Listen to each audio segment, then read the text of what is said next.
रात के 11 बज रहे थे। डीएसपी मौर्य फॉरेंसिक लैब में सैंपल डिपॉजिट करके वापस आ रहा था। आई कांट बिलीव आज भी लोग इतने ज्यादा अंधविश्वासी हो सकते हैं। शाम के बाद कोई उस जंगल में नहीं जाता और किसी को भी इसका कारण नहीं पता। पद्मा को ये सब बताऊंगा तो हंसते हंसते पागल हो जाएगी। एक औरत अचानक कार के सामने आ जाती है। अम्मा, तुम्हें अपनी जान प्यारी नहीं है क्या? इतनी रात अकेले इस सुनसान रास्ते पर क्या कर रही हो? औरत कोई जवाब नहीं देती और अपनी बड़ी बड़ी आंखों से बस डीएसपी मौर्य को देखती रहती है। अब कुछ बोलोगी अम्मा? बेटा, मैं तो यहीं थोड़ी दूर रहती हूँ, लेकिन तू यहाँ का नहीं लगता। इतनी रात तू अकेले कहाँ जा रहा है? डीएसपी मौर्य अभी अपनी पुलिस यूनिफॉर्म में नहीं था, इसलिए वो औरत उसे कोई आम इंसान समझ रही थी। औरत की बात सुनकर डीएसपी मौर्य मुस्कुरा देता है। सही पहचाना माँ जी, मैं यहाँ का नहीं हूँ। मुंबई से रत्नागिरी घूमने आया हूँ। बस वापस अपने होटल ही जा रहा हूँ। इतनी रात अकेले घूम रहे हो, तुम्हें डर नहीं लगता? डर? कैसा डर? यहाँ कौन सा कोई चोर डाकू रहते हैं? चोर डाकू तो नहीं रहते, लेकिन यहाँ उनसे भी खतरनाक चीजें हैं। तुम्हें सूरज डूबने के बाद बाहर नहीं निकलना चाहिए। क्यों? ऐसा क्या है यहाँ? कुछ लोग कह रहे थे कि शाम को जंगल नहीं जाना चाहिए। तुम आत्मा में विश्वास करते हो? क्या? आत्मा? नहीं, मैं इन सब चीजों को नहीं मानता। लेकिन आप ये सब क्यों पूछ रही हो? मैं तो बस ये पूछ रहा हूँ कि यहाँ लोग शाम के बाद जंगल में जाने से क्यों डरते हैं? इस जंगल में एक नहीं कई आत्माएं रहती हैं, इसीलिए तुमसे कह रही हूँ, अगर अपनी सलामती चाहते हो तो शाम के बाद ऐसे अकेले मत घूमा करो। क्यों? क्या तुमने देखी है उस जंगल में कोई आत्मा? हाँ अंकुल, इतनी रात कैसे कॉल किया? क्या बात है? सर, आप घर पहुंच गए? नहीं, बस लैब में सैंपल डिपॉजिट करके जा ही रहा हूँ। रास्ते में एक औरत मिल गई थी, उससे कुछ बातें कर रहा था। सर, मुझे पता है आप गांव वालों की बात पर भरोसा नहीं करते, लेकिन मेरी बात मानिए, आप घर जाएं, रात बहुत हो चुकी है। ठीक है, तुम आराम करो, मेरी चिंता मत करो, मैं बस जा ही रहा हूँ। हाँ माँ, बताओ। जैसे ही डीएसपी मौर्य फोन रखकर पलट के पीछे देखता है, वो बूढ़ी औरत वहां से गायब हो चुकी थी। अम्मा, ओ अम्मा। अजीब बात है, अभी तो वो बूढ़ी औरत यहीं थी, अचानक कहाँ गायब हो गई? इतनी जल्दी वो कहाँ जा सकती है? रात हो गई है, मुझे अब सच में घर चलना चाहिए।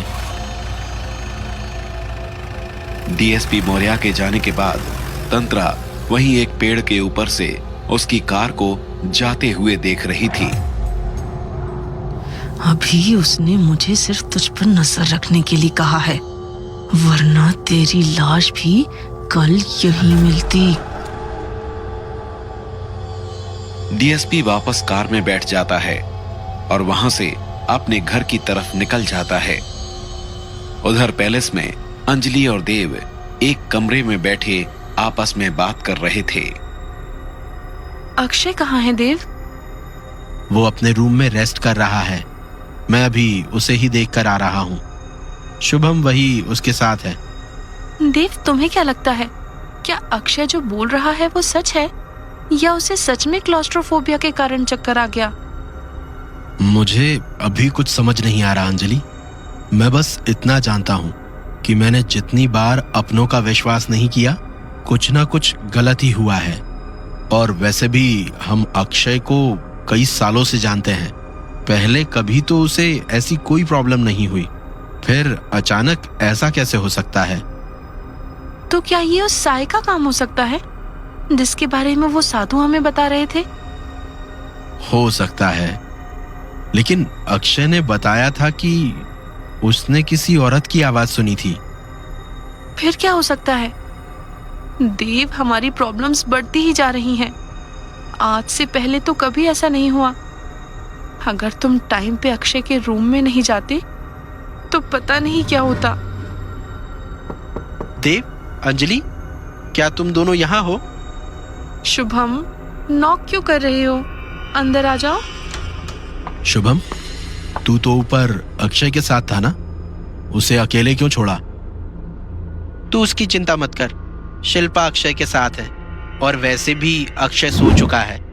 बेचारे को बहुत बुरा शॉक लगा है, नींद में भी बड़बड़ा रहा था, किसी औरत से खुद को छोड़ने के लिए कह रहा था। हाँ, उसके साथ अच्छा नहीं हुआ यार, वो भी उसके बर्थडे के दिन। क्या हुआ वो छोड़, ये बता कि अब हमें क्या करना है? उस साधु ने हमसे बचकर रहने को कहा था और ये भी कहा था कि हम शाम के बाद बाहर ना निकले। लेकिन अब खतरा बहुत बढ़ चुका है। वो औरत, वो जो भी थी, उसने यहाँ आकर अक्षय पर अटैक किया है। हम सब और ऐसे नहीं बैठ सकते। अगर हम ऐसे ही उस साधु के भरोसे बैठे रहे तो हमारे साथ इससे बुरा भी कुछ हो सकता है। शुभम, तुम ठीक कह रहे हो, सच में खतरा बढ़ गया है, लेकिन हमारे पास बाबा की बात मानने के अलावा और कोई रास्ता नहीं है। तुम क्या कहना चाहते हो? हम अब भी ऐसे ही हाथ पे हाथ धरे बैठे रहें जब तक हम पर कोई और अटैक ना हो और हम में से कोई मर ना जाए? शुभम, मेरी बात समझ। अगर गुरुजी ने कहा है तो कुछ सोच समझ कर ही कहा होगा। हमें उनके अगले इंस्ट्रक्शन के लिए रुकना चाहिए। तू ही मान उसकी बात। मैं अब और चुप नहीं बैठ सकता। मुझे तो लगता है ये सब उस साधु के बस की बात नहीं है। वो बस हमारा टाइम वेस्ट कर रहा है। शुभम, सोच समझ कर बात कर। तू भूल गया है, उन्हीं के कारण हम मंदाकिनी को खत्म कर पाए थे। तो मंदाकिनी को खत्म करके भी हमने क्या कर लिया? अब उससे भी बड़ी प्रॉब्लम हमारे गले पड़ गई है। तुझे उसके ऑर्डर्स के लिए वेट करना है तो तू शौक से कर। मैं अब और नहीं रुक सकता। वो चाहे जो भी है, मैं खुद उससे निपटने का कोई ना कोई रास्ता ढूंढ निकालूंगा। शुभम गुस्से में उठकर वहां से चला जाता है और दरवाजा जोर से बंद कर देता है। शुभम, सुनो। देव, तुम स्ट्रेस मत लो। शुभम अभी गुस्से में है। कल हम आराम से उससे बात कर लेंगे। अब तो मुझे भी लगने लगा है अंजलि, कहीं ना कहीं गलती मेरी ही है। पहले अक्षय से मेरी लड़ाई हुई और अब शुभम से। देव, तुम ज्यादा सोच रहे हो। ऐसा कुछ भी नहीं है। अंजलि, तुम जाओ, रात काफी हो चुकी है, अब तुम्हें भी आराम करना चाहिए। Good night. अंजलि उस रूम से निकलकर अपने रूम में चली जाती है। अक्षय अपने कमरे में सोया हुआ था, वहीं शिल्पा और शुभम कमरे के एक कोने में बात कर रहे थे। क्या हुआ शुभम? तुम इतने गुस्से में क्यों लग रहे हो? मैं ये सब और हैंडल नहीं कर सकता शिल्पा। हर बार यही होता है। देव की गलती के कारण हमें नई नई मुसीबत में फंसना पड़ता है। हाँ शुभम, बात तो तुम्हारी सही है। आखिर कब तक हम ऐसे छुप कर बैठे रहेंगे?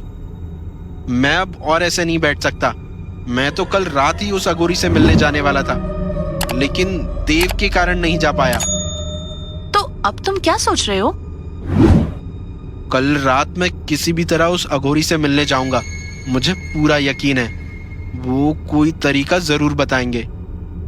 हाँ, मुझे भी लगता है अब उस साधु के भरोसे ज्यादा देर तक नहीं बैठ सकते। शुभम, शिल्पा, तुम लोग उधर क्या कर रहे हो? भाई, तेरी नींद ना खुल जाए इसीलिए हम लोग इधर बात कर रहे थे। अब तुझे कैसा लग रहा है? बेटर। अब अच्छे से बता भाई, तूने क्या देखा? मैं कुछ देख ही नहीं पाया। मैं शावर ले रहा था तभी किसी ने पीछे से मेरी गर्दन पकड़ ली। मैंने उसका चेहरा देखने की बहुत कोशिश की, लेकिन नहीं देख पाया। बस उसकी आवाज सुनाई दी। उसने मुझे उसका नाम बताया। क्या नाम था उसका? तंत्रा।